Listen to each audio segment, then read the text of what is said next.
ូចចិត្តកម្រិតផឹកលែងស្រវឹង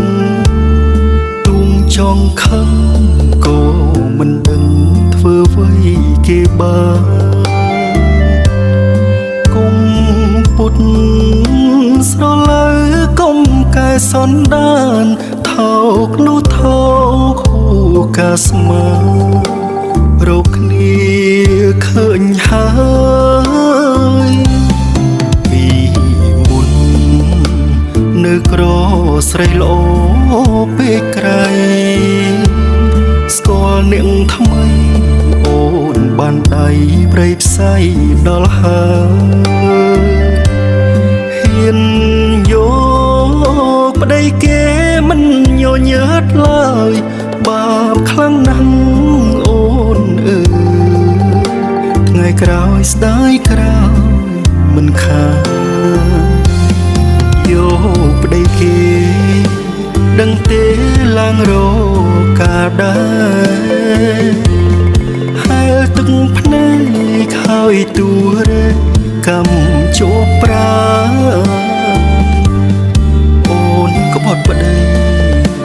ដើម្បីទ្រនំសុខសានចាំមើលគេស្មោះយូរប៉ុន្មានក៏លយ៉ាងចាំតែមើលទៅណាជុំប្តីក្រម្នាក់នេះសុំចាញ់សុំដើរចេញមិនជ្រុកជ្រែងនោមសោកសៅគ្រូសាមួយធ្លាប់មានភាពកក់ក្ដៅអូនអុកលុក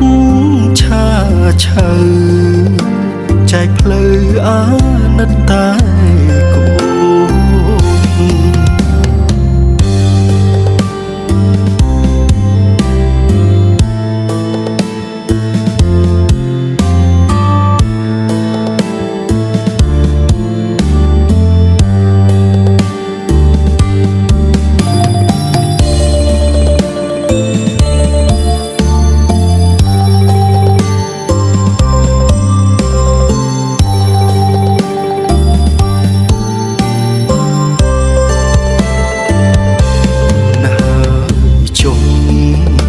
ប្តីក្រ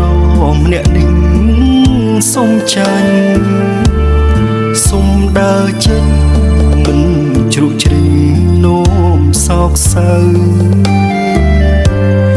គ្រូសាមួយធ្លាប់មានភាពកក់ក្ដៅអូនអុកលុកឆាឆៅចែកផ្លូវអាណិតតែកូន